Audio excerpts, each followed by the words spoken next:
Maruti Suzuki ने नवरात्रि के दौरान जीएसटी सुधार लागू होने के बाद केवल 8 दिनों में 1,65,000 गाड़ियों की रिकॉर्ड तोड़ बिक्री कर इतिहास रच दिया है।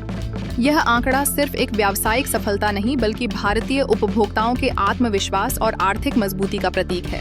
जब दुनिया के कई देश मंदी और बाजार की सुस्ती से जूझ रहे हैं, तब भारत का बाजार पूरी रफ्तार से आगे बढ़ रहा है। यही वह संकेत है जो बताता है कि भारतीय अर्थव्यवस्था अब केवल स्थिर नहीं बल्कि प्रगति की नई ऊंचाइयां छू रही है। इसी अवधि में महिंद्रा कंपनी ने भी अपने प्रदर्शन से सबको चौंका दिया। उनकी बिक्री में 60% की विस्फोटक वृद्धि दर्ज हुई। यह वृद्धि केवल किसी सेल ऑफर या त्योहारी जोश का परिणाम नहीं, बल्कि भारत में बढ़ती क्रय शक्ति और लोगों के भीतर आत्मनिर्भर भारत के प्रति विश्वास का परिणाम है। टाटा मोटर्स ने भी इसी समयावधि में 50,000 से अधिक गाड़ियां बेचकर भारतीय ऑटोमोबाइल सेक्टर में एक नई ऊर्जा भर दी। अगर आप भी भारत की इस प्रगति पर गर्व महसूस करते हैं, तो हमारे चैनल को सब्सक्राइब करें और देश की सच्ची आवाज को सपोर्ट करें। हीरो मोटर्स ने तो सितंबर महीने में अपने इतिहास की सर्वाधिक बिक्री का रिकॉर्ड बनाकर यह साबित कर दिया कि भारतीय ब्रांड आज किसी विदेशी कंपनी से कम नहीं है।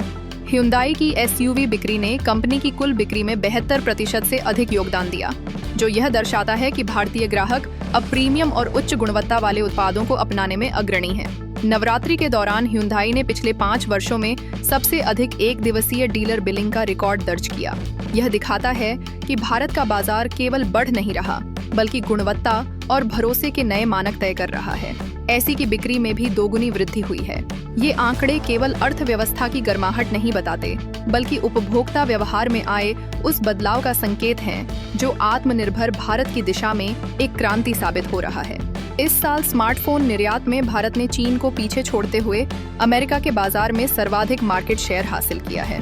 यह अपने आप में ऐतिहासिक है, क्योंकि कुछ वर्ष पहले तक भारत स्मार्टफोन निर्माण में चीन पर निर्भर था और आज हम वही चीन को पीछे छोड़ अमेरिका जैसे बड़े बाजार में अग्रणी बन चुके हैं। हायर और एलजी जैसी बड़ी इलेक्ट्रॉनिक्स कंपनियों ने भी नवरात्रि के दौरान पिछले वर्ष की तुलना में उच्च डबल डिजिट यानी दोहरे अंकों में बिक्री वृद्धि दर्ज की है।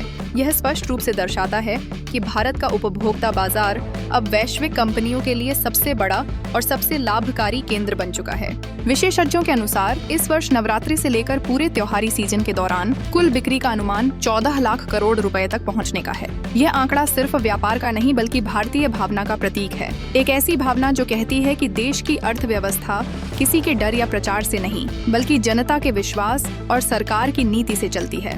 अक्टूबर 2025 की मॉर्गन स्टैनली रिपोर्ट के अनुसार भारतीय घरों में सोने का भंडार लगभग 3.8 ट्रिलियन डॉलर तक पहुंच चुका है, जो पिछले आंकड़ों की तुलना में 62% की चौंकाने वाली वृद्धि है। इसका मतलब साफ है, भारतीय परिवार पहले से कहीं अधिक आर्थिक रूप से सक्षम और आत्मनिर्भर हो चुके हैं। 85 इंच टीवी का बाजार में 99% स्टॉक बिक चुका है। यह न सिर्फ उपभोक्ता उत्साह को दर्शाता है, बल्कि देश में तकनीक और विलासिता दोनों की मांग में अप्रत्याशित उछाल को भी दिखाता है। टीवी उत्पादक कंपनियों ने 30 से 35% तक की बिक्री वृद्धि दर्ज की है, जो यह साबित करता है कि भारतीय अर्थव्यवस्था का उपभोक्ता पक्ष अब केवल जरूरतों तक सीमित नहीं, बल्कि आधुनिक जीवन शैली को भी तेजी से अपना रहा है। ई कॉमर्स सेक्टर की बात करें तो ऑनलाइन बिक्री 1.2 लाख करोड़ रुपए तक पहुंच गई है। यह पिछले वर्ष की तुलना में 27% की उल्लेखनीय वृद्धि है। क्विक कॉमर्स प्लेटफॉर्म्स जैसे ब्लिंकिट, जेप्टो और स्विगी इंस्टामार्ट ने त्योहारी सीजन में एफएमसीजी ऑर्डर्स में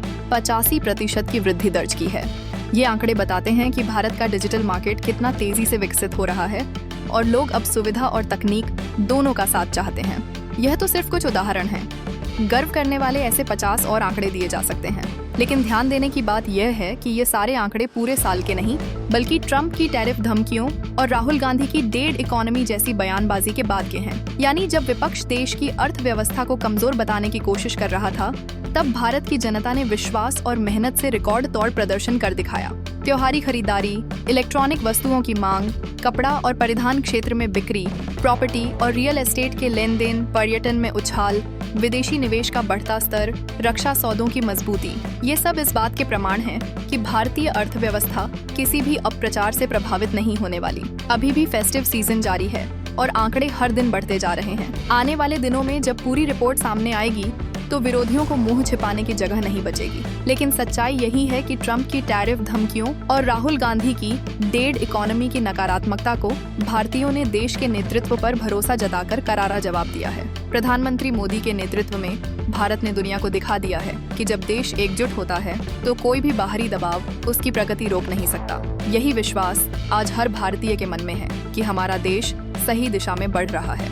आज भारत में हर वर्ग, हर उद्योग, हर क्षेत्र अपनी उपलब्धियों से विश्व को चौंका रहा है। कृषि से लेकर ऑटोमोबाइल, IT से लेकर रक्षा, शिक्षा से लेकर पर्यटन, हर क्षेत्र में रिकॉर्ड बन रहे हैं। यह केवल अर्थव्यवस्था की बात नहीं, ये उस विचार का परिणाम है जो कहता है सबका साथ, सबका विकास, सबका विश्वास। आज भारत दुनिया की 5वीं सबसे बड़ी अर्थव्यवस्था बन चुका है और जल्द ही तीसरे स्थान पर पहुंचने की राह पर है। यह कोई सपना नहीं बल्कि संकल्प है, एक सशक्त भारत का जो अपने परिश्रम और नीति से नई दुनिया का नेतृत्व करेगा। जो लोग डेढ़ इकोनॉमी की बातें करते हैं उन्हें इन आंकड़ों से जवाब मिल चुका है। भारत की जनता ने दिखा दिया है कि जब देश का नेतृत्व ईमानदार, नीतिगत और राष्ट्रहित में काम करता है तो नकारात्मक राजनीति टिक नहीं सकती। इस नवरात्रि और दिवाली के मौसम ने एक बार फिर साबित कर दिया कि भारत केवल पूजा पाठ का नहीं बल्कि प्रगति और समृद्धि का पर्व भी मनाता है। भारत के बाजारों की रौनक, व्यापारियों की मुस्कान और उपभोक्ताओं का उत्साह यह बताने के लिए काफी है कि यह देश किसी भी संकट से उबर सकता है। हमारी अर्थव्यवस्था मजबूत है, आत्मनिर्भर है और सुरक्षित हाथों में है। जब तक ऐसा प्रखर, राष्ट्रनिष्ठ और दूरदर्शी नेतृत्व इस देश की सेवा में रहेगा, तब तक हमारी अर्थव्यवस्था और भी मजबूत होती जाएगी। विरोधी चाहे जितनी भी बयानबाजी करें, सच्चाई यही है कि भारत आगे बढ़ रहा है और अब उसे रोक पाना किसी के बस में नहीं। आज हर भारतीय गर्व से कह सकता है, हमारा देश केवल बदल नहीं रहा बल्कि इतिहास लिख रहा है। जो कभी डेढ़ इकोनॉमी कहा गया वही आज दुनिया के लिए रोल मॉडल बन चुका है। यही है नया भारत, यही है उभरती अर्थव्यवस्था की असली तस्वीर। जय हिंद।